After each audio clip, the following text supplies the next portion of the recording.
एक बिज़नेस को कामयाब बनाने के लिए कुछ सीक्रेट्स होते हैं और ये सीक्रेट्स मैंने अपने 8 साल के करियर में अभी तक सीखे हैं और वही मैं आपके साथ आज शेयर करूँगी। हेलो, मेरा नाम है अंकिता और मैं ऑनलाइन बिजनेसेस की मदद करती हूँ अपने बिज़नेस को ऑनलाइन ग्रो और इस्टेब्लिश करने के लिए। तो अगर आप भी अपने बिज़नेस को ऑनलाइन लाना चाहते हैं या एक न्यू बिज़नेस ऑनलाइन स्टार्ट करना चाहते हो तो don't forget to subscribe to my channel, press the bell icon and like my page. 8 साल से कई कंपनीज़ और कई बिजनेसेस के साथ काम करने के बाद मैंने एक चीज़ नोटिस करनी शुरू करी।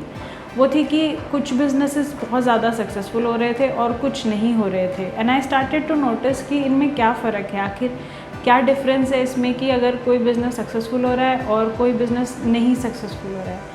इसमें इस बात से कोई फ़र्क नहीं पड़ता कि कौन अपने बिज़नेस पे ज़्यादा पैसे लगा रहा है या फिर इस बात से फ़र्क नहीं पड़ता कि कौन अपने बिज़नेस पे ज़्यादा मेहनत कर रहा है, लेकिन ये बहुत ही बेसिक बातों पे डिपेंड करता है और वही मैं आपके साथ आज शेयर करने वाली हूँ। तो अगर आप अपने बिज़नेस को सक्सेसफुल बनाना चाहते हैं, कामयाब बनाना चाहते हैं, तो इस वीडियो को एंड तक देखना मत भूलना।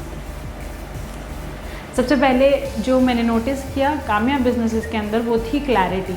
यानी जो भी बिजनेसेस कामयाब हुए उनके पास बहुत ही क्लैरिटी थी, एटलीस्ट जिनके साथ मैंने काम किया। और अगर मैं क्लैरिटी के बारे में बताऊं तो इन बिजनेसेस के पास एक क्लियर आइडिया था कि वो क्या करने वाले हैं और क्या नहीं करने वाले हैं। यानी किस तरह के प्रोडक्ट्स पर वो फोकस करेंगे, किस तरह के क्लाइंट्स को वो चाहते हैं, क्या वो चाहते हैं कि उनके क्लाइंट्स की सैलरी कितनी हो, क्या वो जिम में जाते हैं या नहीं जाते, क्या वो बुक्स पढ़ते हैं नहीं पढ़ते हैं। इस तरह की डिटेल्स अपने क्लाइंट्स के बारे में पता होने के बाद ही आप उसे सही तरह से एडवर्टाइज़ कर सकते हो और ये एक बहुत ही बड़ा रीज़न है एक बिज़नेस के सक्सेसफुल होने का। सो फर्स्ट थिंग जो आपको चाहिए वो है क्लैरिटी।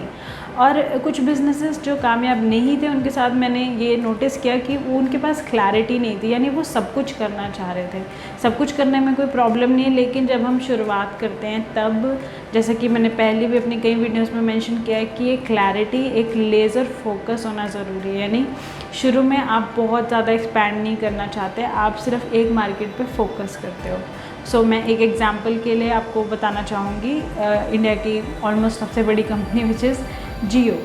सो जियो जब स्टार्ट हुई so it was very focused on the telecom, लेकिन ओवर टाइम हम देख रहे हैं कि वो एक्सपैंड कर रही है अपने आप को, चाहे वो टेलीविज़न में हो या फिर इंटरनेट में हो, बट हर एक जगह पे अपने आप को एक्सपैंड कर रही है once they have been successful. यानी कामयाब होने के बाद वो एक्सपैंड कर रहे हैं। So this is something you really want to do is find clarity for your business. Next thing which is very important जो कि कामयाब बिजनेसेस में मैंने नोटिस करी वो थी कंसिस्टेंसी। यानी अपने एफर्ट्स को वो बार बार करते जाना और अपने प्लान पे स्टिक रहना। कई बार हम कुछ एफर्ट करते हैं और हमें एकदम से रिज़ल्ट नहीं मिलता और उसके बाद हम सोचते हैं कि ठीक है अब वी विल गिव अप, लेकिन कंसिस्टेंसी एक ऐसी चीज़ है जो कि आपके बिज़नेस को और आपके ओरिजिनल प्लान को दूर तक ले जा सकती है। सो हो सकता है कि आप अपने बिज़नेस को ऑनलाइन लेकर आएँ और आप देखें कि अभी में कोई कस्टमर नहीं आ रहा और इस सिचुएशन के बाद आप सोचेंगे कि ठीक है हम अपने रेगुलर ऑफलाइन तरीके से ही काम करेंगे, लेकिन आपको ये समझना ज़रूरी है कि हमारी जो फ्यूचर जनरेशन है उससे बाहर जाना इतना पसंद नहीं है और स्पेशली काम के लिए बाहर जाना पसंद नहीं है। तो वो बहुत ज़्यादा रिलाई करते हैं ऑनलाइन ऑर्डर करने के लिए या घर पे डिलीवरी करवाने के लिए। तो इससे आपके बिज़नेस के फ्यूचर पे भी फ़र्क पड़ता है। यानी कि आज जो यूथ सोचता है, जो वो करना चाहता है, उससे फ्यूचर बिजनेसेस पे बहुत फ़र्क पड़ता है अगर वो उनको सर्व करते, क्योंकि वही कल के आपके बायर्स और आपके क्लाइंट्स होने वाले हैं। सो उनको समझना और उनके सोचने के और उनके कंफर्ट का ध्यान रखना ये एक बिज़नेस के लिए बहुत ज़्यादा ज़रूरी है। So you have to be consistent with your efforts और आपको गिव अप नहीं करना है कि अगर आपने एकदम से रिजल्ट्स नहीं देखे तो आप गिव अप कर दें। तीसरी चीज़ जो मैंने कामयाब बिजनेसेस में नोटिस की वो थी ऑनेस्टी। यानी बहुत ही ईमानदारी। यानी कामयाब बिजनेसेस अपने क्लाइंट्स के साथ काफ़ी ईमानदार थे, उन्हें ये बताने के लिए कि वो क्या सर्विसेज देंगे, क्या उनकी कॉस्ट रहेगी और उसमें कुछ भी हिडन टर्म्स या कंडीशंस ना हो। देखिए, अगर आप अपने क्लाइंट को कुछ भी हिडन चीज़ें या हिडन चार्जेस आप उन्हें पे करने के लिए कहते हैं, वो आपके पास वापस नहीं आएगा। और अगर आप स्टैट्स को कंपेयर करें तो एक क्लाइंट को लेकर आने का कॉस्ट बहुत ज़्यादा होता है एज़ कम्पेयर टू अपने पुराने क्लाइंट को अपने पास रिटेन करने का।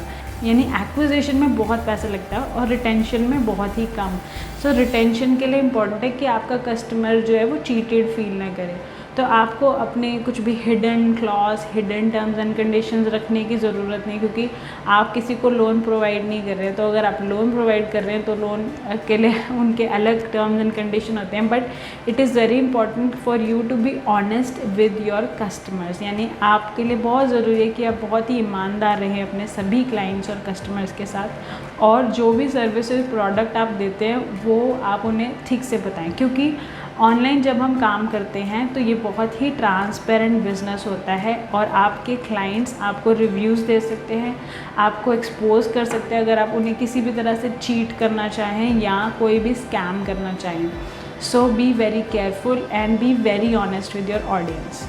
चौथी चीज़ जो कि बहुत ज़्यादा इम्पॉर्टेंट है और जो कामयाब बिजनेसेस करते हैं वो है कंफर्ट, यानी क्लाइंट के कंफर्ट का ध्यान रखना।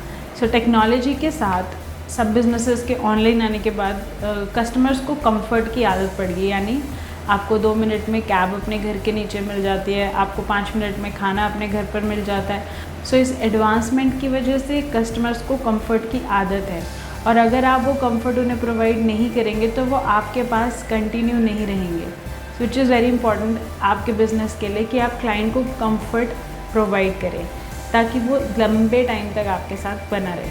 पांचवी चीज़ जो कि बहुत कामयाब बिजनेसेस करते हैं वो है ओनिंग इट।